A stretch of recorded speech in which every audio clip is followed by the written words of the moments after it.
بسم اللہ الرحمن الرحیم۔ السلام علیکم ورحمۃ اللہ وبرکاتہ۔ ناظرین کرام، پیغام ٹی وی کے programme shining stars of Islamic history میں میں ہوں آپ کے ساتھ ڈاکٹر سمیع اللہ زبیری۔ آسمان علم کے جس تابندہ ستارے کا آج ہم تذکرہ کریں گے وہ ہیں امام ابن حزم الظاہری، ابو محمد علی بن احمد ابن سعید ابن حزم الظاہری رحمہ اللہ، جو ساری زندگی اسپین میں رہے، اندلس میں رہے اور وہاں سے باہر نہیں گئے۔ عجیب بات ہے کہ سب ائمہ نے سفر کیے پر انہوں نے سفر نہیں کیے، اور یہ بہت بڑے محدث ہیں، انسائکلوپیڈک پرسنالٹی ہیں۔ ادیان اور فرقوں پہ سب سے پہلا اسلام میں جو انسائکلوپیڈیا لکھا ہے الملل والنحل، یہ انہی کا ہے۔ المحدث، المؤرخ، عالم الفرق والادیان، الفقیہ الاصولی، الادیب اللغوی، عالم المنطق والفلسفہ، الشاعر والمتفکر، المجتہد، الوزیر، احد ائمۃ الاسلام ابن حزم الظاہری رحمہ اللہ۔ الامام الاوحد البحر، ان کو سمندر کہا گیا۔ الامام الاوحد ایک یکتا امام تھے، ذو الفنون والمعارف، بہت سے فنون اور معارف کے عالم تھے، اور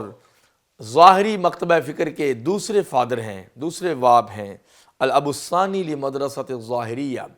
کیونکہ داؤد ابن علی الظاہری نے تیسری صدی میں یہ مذہب ظاہری کی بنیاد رکھی، جو ظاہر النصوص کو لیتے ہیں، وہ جو ظاہر سے ثابت ہو اس پہ چلتے ہیں، اور قیاس کے منکر ہیں اور قیاس اور تقلید کا رد کرتے ہیں۔ الحافظ، المتکلم، الادیب، الوزیر، الظاہری، صاحب التصانیف، کان فاضلا فی الفقہ حافظا فی الحدیث،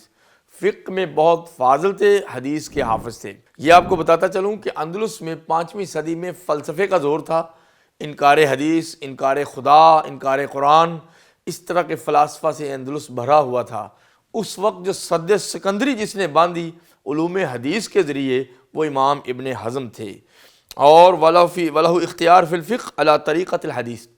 محدثین کے طریقے پر وہ فقہ کے قائل تھے۔ روا عن جماعت من الاندلسیین، اندلس کے کبار علماء سے انہوں نے اپنی روایت کی ہے،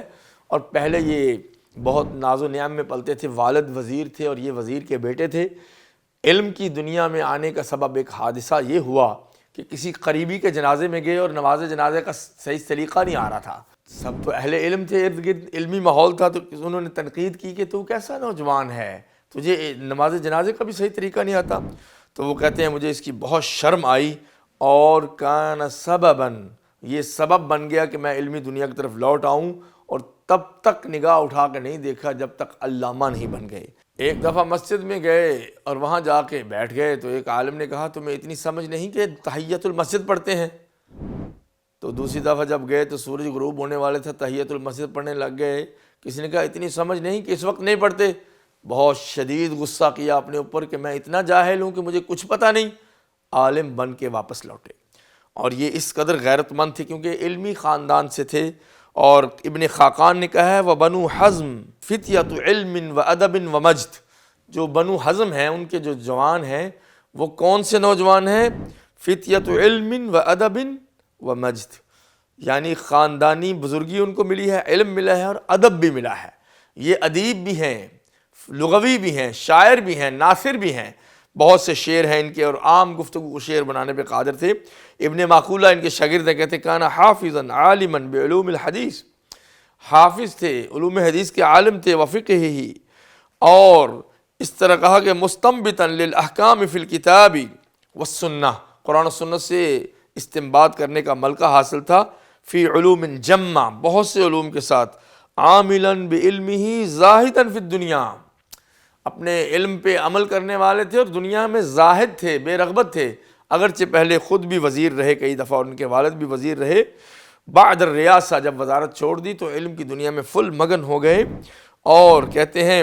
متواضعا ذا فضائل جمہ وتوالیف کثیرہ فی کل ما تحقق له فی العلوم وجمع من الکتب فی علم الحدیث، علم حدیث میں بہت سے فنون کو انہوں نے حاصل کیا، اور بہت سی چیزیں جو ان کو میسر آئی اس میں وہ ید طولہ رکھتے تھے، اور کہتے ہیں کہ بہت سی مصنفات اور مسندات، یعنی مسند اور مصنف، جیسے مصنف ابن شیبہ اور مسند احمد یہ کتابیں ہیں، وشیئا کثیرا سمع سماعا جما، اور اس کے علاوہ بہت سے علوم حدیث انہوں نے بڑے غور سے اور بڑی گہرائی سے اپنے کبار علماء سے سنے تھے۔ جب یہ پہلے شافعی تھے تو تب تک تو نظام چلتا تھا، لیکن بعد میں انہوں نے مذہب شافعی چھوڑا اور ظاہری ہو گئے اور اپنی رائے رکھی، تقلید اور قیاس کا رد کیا، تو لوگ ان کے مخالف ہو گئے، حتیٰ کہ مالکی مذہب کے لوگوں نے ان کے اوپر وہ الزام لگائے، کیونکہ اندلس میں مالکی مذہب زیادہ تھا، الزام لگائے، اور یہ چشمک تو جاری رہتی ہے ہمیشہ مذاہب کے ماننے والوں میں، تو وہ بہرحال آج کے زمانے میں بھی ہے، تو انہوں نے جھوٹے الزام لگائے، حتیٰ کہ لوگوں نے یہ بھی کہہ دیا جو مقولہ مشہور ہو گیا، لسان ابن حزم و سیف الحجاج شقیقتان، حجاج ابن یوسف کی تلوار اور ابن حزم کی زبان دونوں سگی بہنیں ہیں، مطلب اتنے سخت تھے ابن حزم، چونکہ بہت بڑے خاندان سے تھے تو اپنی ایک رائے رکھتے تھے، علم بہت زیادہ تھا، کانفیڈنس انتہا کا تھا، تو بعض جگہ پہ انہوں نے بڑی شدت کی ہے۔ کہا جاتا ہے کہ امام ابن تیمیہ نے بھی ان سے استفادہ کیا ہے، امام ابن تیمیہ نے بھی ان کے علوم سے استفادہ کیا ہے، اور بہت سے امام ابن ساعد نے لکھا ہے کان ابن حزم اجمع اہل الاندلس قاطبۃ فی علوم الاسلام واوسعہم معرفہ، امام ابن حزم اندلس کے لوگوں کے علوم کے سب سے بڑے جامع تھے اور سب سے زیادہ نالج رکھنے والے تھے۔ امام ذہبی نے جب ان کا ترجمہ لکھا تو کہا لہ المنتہا فی سعۃ الدائرۃ فی علوم الاسلام، علوم اسلام کے دائروں میں سب سے زیادہ وسعت امام ابن حزم کو نصیب ہوئی، اور امام مراقشی نے لکھا ہے الفقیہ الوزیر نال من الفقہ ما لم ینلہ احد قبلہ فی الاندلس، یہ وہ فقیہ وزیر تھے، یعنی منصب بھی اعلیٰ اور علم بھی بلند، عالم بھی اور بادشاہ بھی، وزیر بھی، جن کو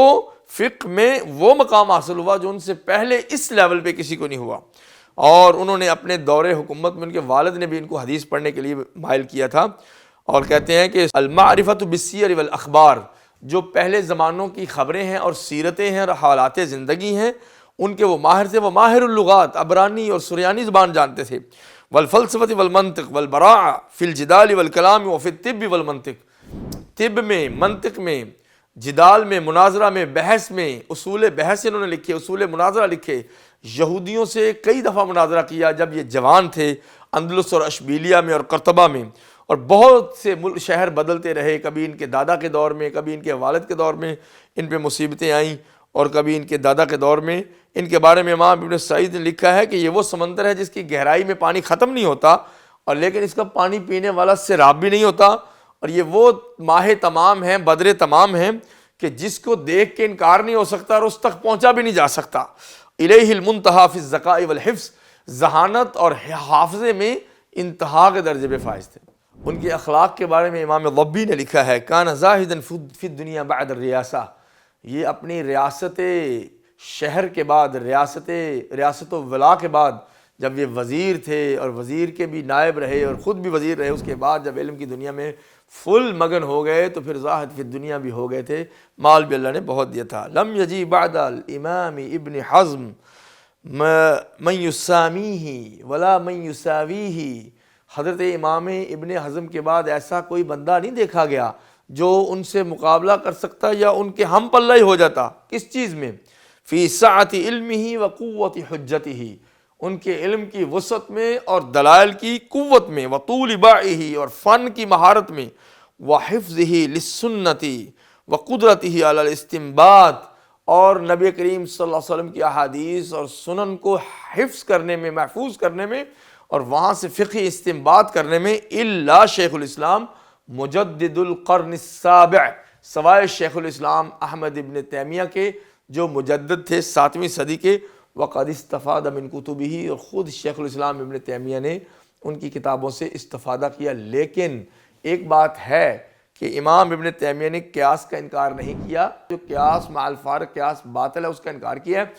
اور امام ابن تیمیہ نے ائمہ کا اختلاف ادب سے ذکر کیا، کسی پہ شدت اور سختی نہیں کی، بلکہ رفع الملام عن الائمۃ العظام، 4 اماموں کے اوپر ایک کتاب اور رسالہ لکھا ہے جس میں ان کا دفاع کیا ہے، اور امام ابن تیمیہ نے اپنے قلم کو پاک رکھا ہے کسی کی شدید مذمت سے، حالانکہ مزاج میں وہ بھی بڑے مضبوط اور سخت تھے، مگر قلم میں نزاہت پائی جاتی تھی، پاکیزگی پائی جاتی تھی، جو کہ امام ابن حزم سے کئی جگہ پہ سہو ہوا ہے۔ یہ ان کی کتابوں کو جلا دیا گیا تھا، ان کے اوپر بڑی مصیبتیں آئیں اور انہوں نے دوبارہ اپنی کتابیں لکھی تھی۔ اس پہ بھی ایک قول آپ کو بتاؤں گا۔ جن مناصب پہ رہے وہ ان میں سیاست ہے، اور ہشام کے دور میں جو ہشام المعتد تھا اس کے دور میں وزارت ملی، اور مرتضیٰ کے دور میں بھی وزارت ملی، اور آپ کو پتہ ہے کہ جو بادشاہ مرتضیٰ تھا وہ غرناطہ کے لشکر سے اپنے ہی شہر میں ہار بھی گیا تھا بعد میں، اس وقت بھی امام کو جیل میں ڈال دیا گیا، اور اس کے بعد ان کو جو تعلیم کا سلسلہ آیا وزارتوں کے بعد، اس میں علم المناظرہ کے یہ امام بنے، اور نصارہ کو شکست دی، اور بہترین کتابیں لکھی جو انجیل اور تورات میں تبدیلی کو ثابت کیا انہوں نے کہ نصارہ اور یہود اس کا جواب نہیں دے سکتے جو تبدیلی ہم ثابت کر رہے ہیں، کہ انہوں نے خود اپنی کتابوں کو بدلا۔ ان پہ بہت سے مسائل اور محن گزرے ہیں۔ سب سے پہلے تو یہ ایگزائل، بار بار ایگزائل، ان کے والد کے زمانے میں ان کو اپنے گھروں سے نکال دیا گیا، چونکہ ناز و نعم میں پلے تھے تو گھر سے نکلنا بڑا مشکل تھا، وہ مغرب سے ان کو مشرق کی طرف یعنی اسی اسپین کے اندر منتقل کر دیا گیا، اور وہ وہاں پہ جا کے رہے، اور پھر دوبارہ ان کو پھر ایگزائل دیا گیا، چونکہ ان کی اور ان کے ساتھی محمد ابن اسحاق کی ایک بڑی تمنا تھی، اس کے لیے اسٹرگل کرتے تھے کہ دولت الامویہ، اموی سلطنت کا احیاء کیا جائے، کہ علوم سارے تو اموی سلطنت میں تھے، تو اس وجہ سے وہاں کے حکمرانوں نے ان کو جو ہے وہ جیل میں ڈال دیا، اور ان کو اور محمد ابن اسحاق کو۔ پھر ایک دفعہ مرتضیٰ کو جب شکست ہوئی تو ان کو پھر قیدی بنا لیا گیا، اور پھر اس طرح ان کو ایک اور زمانے میں جو اگلا بادشاہ تھا پھر ایک دفعہ جلا وطن کیا گیا، یعنی اپنے شہر سے دور دراز کسی صوبے میں بیچ دیا گیا، اور ایک دفعہ تو یہ ظالموں نے کیا کہ امام ابن حزم کی کتابوں کو جلا دیا۔ کسی شخص کی لکھی ہوئی کتاب ضائع ہو جائے دوبارہ وہ بڑی مشکلوں سے لکھتا ہے، اول تو لکھتے ہی نہیں ہیں۔ ایک امام تھے، ان کی بیوی بد زبان تھی، بڑے بڑے واقعات ائمہ کے ساتھ ہوئے ہیں، انہوں نے بڑا صبر کیا ہے، تو بہت وہ ایک جاہل قسم کی تھی، اس نے پکڑ کے جو انہوں نے 15-20 سالوں میں کتاب لکھی تھی پکڑ کے تندور میں ڈال دی، اسی وقت اس امام کو فالج ہو گیا، اور ایک قصہ شل ہو گیا کہ جو 15 سال میں پھر کے میں نے ایک سطر کر کے کتاب لکھی تھی، کاپی تو ہوتی نہیں تھی، وہ اس نے تندور میں پھینک دی کہ یہ ہر وقت کتابیں پڑھتا رہتا ہے۔ ایسی جہالت بھی گزری ہے، اور اللہ والیاں بھی بہت سی گزری ہیں، لیکن یہ دیکھ لیں امام کی کتابیں جلا دی گئیں۔ یہ چونکہ بہت باہمت تھے، بڑے عزت نفس والے تھے،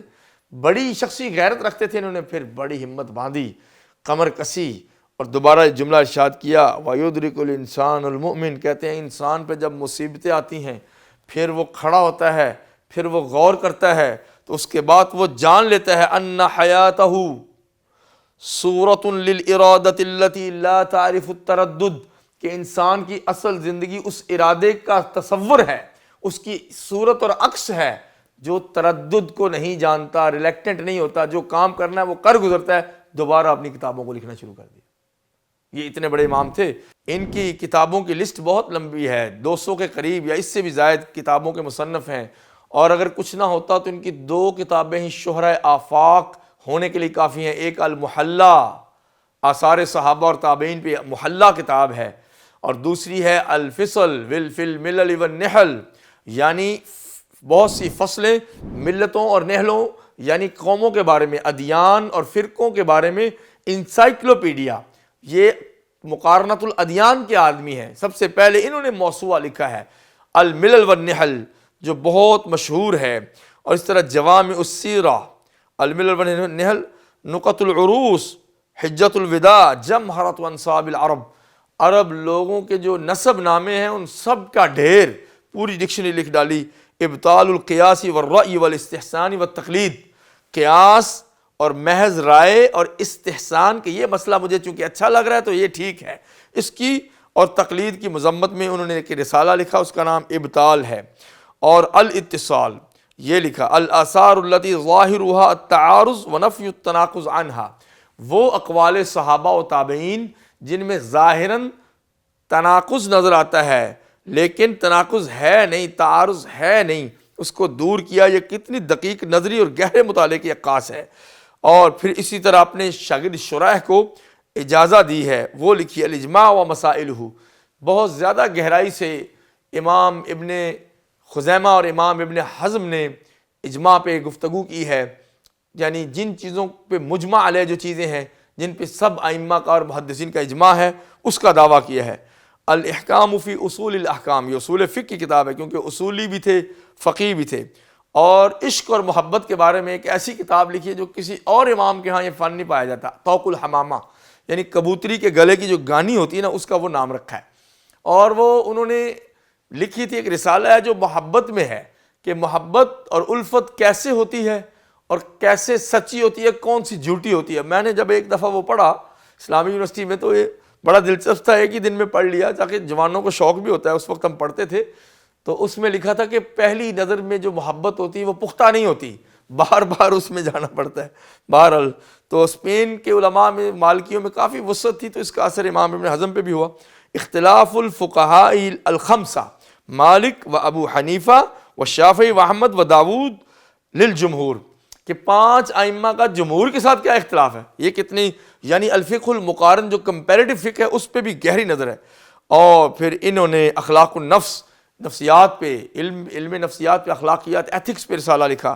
اور الادویۃ المفردہ، الگ الگ دوائیں، اور الاستجلاب، اسماء الخلفاء المہدیین والائمۃ و امراء المومنین،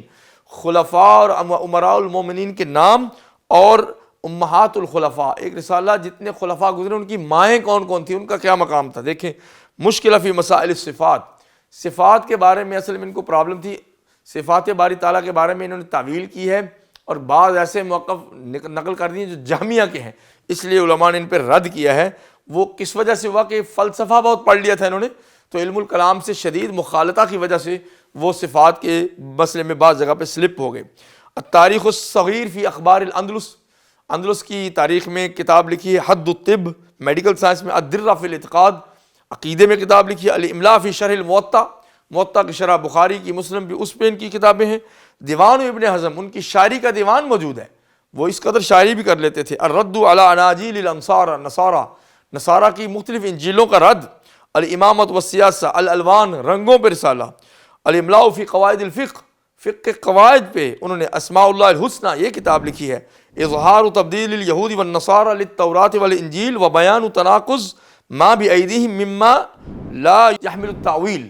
ایسی کتاب لکھی کہ یہود و نصارہ نے جو انجیل میں تبدیلیاں کی ہیں اس کا بیان، کہ جس کا وہ جواب نہیں دے سکتے۔ رسالہ فی الاعتقاد، اور الاعراب عن الحیرۃ والالتباس الموجودین فی مذاہب اہل الرأی والقیاس، اہل رائے پہ بڑے شدید تھے، کہتے ہیں کہ اس بات کا بیان، حیرت اور التباس، کہ جو دونوں موجود ہیں، حیرت اور ایمبیگوٹی، ونڈر اینڈ ایمبیگوٹی، دونوں موجود ہیں فی مذاہب اہل الرأی والقیاس، ان لوگوں کے مذاہب میں جو اہل الرائے ہیں اور اہل القیاس ہیں۔ اور اسی طرح ان کے بہت سے خوبصورت اقوال بھی مشہور ہیں، وہ کہتے ہیں لا تبذل نفسک الا فیما هو اعلی منها، اپنے نفس کو مشقتوں میں نہ ڈالو مگر اس مشقت میں جو تمہارے نفس سے بھی بلند ہے، عزت دار ہے۔ ولیس ذلک الا فی ذات اللہ عز وجل، اور وہ قوس صرف اللہ کی ذات ہے۔ وہ کہتے ہیں دنیا کی کوئی چیز بھی تمہارے نفس سے بلند نہیں ہے۔ یہ دیکھیں اپنی سیلف پرسنالٹی ڈیولپمنٹ کس قدر ہمارے ائمہ نے دی ہے، کہ تمہاری ذات سے بڑھ کے صرف اللہ کی ذات ہے، اس کے لیے کھپاؤ اپنے آپ کو۔ فی دعاء الی حق، حق کی دعوت دے سکتے ہو۔ فی حمایت الحریم، اپنی عزت اور آبرو بیوی کی حفاظت کر کے۔ وفی دفع حمان لم یوجب علیک خالقک تعالی، اور وہ ذلت اپنے اوپر سے دور کر کے جو رب نے تجھ پہ مسلط نہیں کی، دوسرے کیوں کر سکیں، اس قدر عزت نفس والے تھے۔ وفی نصر مظلوم، مظلوم کی مدد کر کے۔ وباذ النفس فی غرض دنیا، دنیا کی غرض میں بھی اپنے آپ کو کھپا سکتے ہو، لیکن وہ کیا ہے، قباع الیاقوت بالحصا، کہتے ہیں کہ اپنے آپ کو اس طرح کرو کہ تم دنیا میں اگر مصروف رہو تو اعلیٰ کاموں میں، مگر اگر تم ادنا کاموں میں لگو گے تو سمجھو تم نے اپنی زندگی کا جو ہیرا ہے وہ ڈھیلوں اور کنکریوں کے بدلے میں دے دیا ہے۔ یعنی زندگی ہیرا ہے، یاقوت ہے، یہ اگر دے رہے ہو اور لوگوں کی خاطر اس کو ضائع کر رہے ہو، وقت کو اور اپنی ذات کو، اور اپنی عزت کو اور وقار کو، تو گویا تم مقابلے میں مٹی اور کنکریاں لے رہے ہو اور ان کو ہیرے دے رہے ہو۔ اس قدر انالیسز پرسنالٹی کا ان سے پہلے کسی نے نہیں کیا۔ کہتے ہیں لا مروءۃ لمن لا دین لہ، جس کا دین نہیں اس کی کوئی حیا بھی نہیں ہے۔ العاقل لا یری نفسہ ثمنا الا الجنہ، عاقل اپنے نفس کی قیمت جنت کے سوا کوئی سیٹ نہیں کرتا، جنت سے کم ہم کسی قیمت پہ راضی نہیں ہوتے۔ تو یہ ان کے اقوال ہیں جو انتہائی خوبصورت ہیں، اور انہوں نے لوگوں کے بڑے کام بھی کیے ہیں اور کسی کو گالی کا جواب نہیں دیا۔ ان کے دلائل کا جب لوگ رد نہ کر سکے تو ان کی کتابیں جلا دی، مگر انہوں نے پھر بھی اس کا شکوہ نہیں کیا۔ تو ہم نے جیسے بتایا کہ امام ابن حزم بہت ہی زیادہ بلند ہمت تھے، عزت نفس ان کے اندر بھری ہوئی تھی، کیونکہ وہ وزیر کے بیٹے تھے اور خود بھی وزیر رہے، ساری زندگی ان کا خاندان حکمرانی کرتا رہا۔ پھر وہ جب علم کے میدان میں آئے تو سب سے بڑے حافظ اور متقن اور زاہد اور ثقہ بنے، اور جب رائے دی تو کسی کا پرواہ نہیں کی، اہل القیاسی والرأی کا رد کیا، اور اپنے مذہب ظاہری کو اکیلے بندے نے 200 سال بعد امام داؤد الظاہری کے مذہب کو پھر زندہ کر دیا، اور اس کے اثر آج تک موجود ہیں۔ اس لیے وہ کبھی بھی اپنی رائے دیتے ہوئے کسی بھی ملامت گر کی ملامت کی پرواہ نہیں کرتے تھے۔ امام ابن حزم کی سیرت کا انالیسس کریں تو نوجوان ان سے بلند ہمتی، پرعزم ہونے کا طریقہ اور حوصلہ مندی سیکھ سکتے ہیں۔ اللہ ہمیں ان کے علم سے اور آثار سے استفادہ کرنے کی توفیق دے اور ان کی اخطاء کو معاف فرمائے۔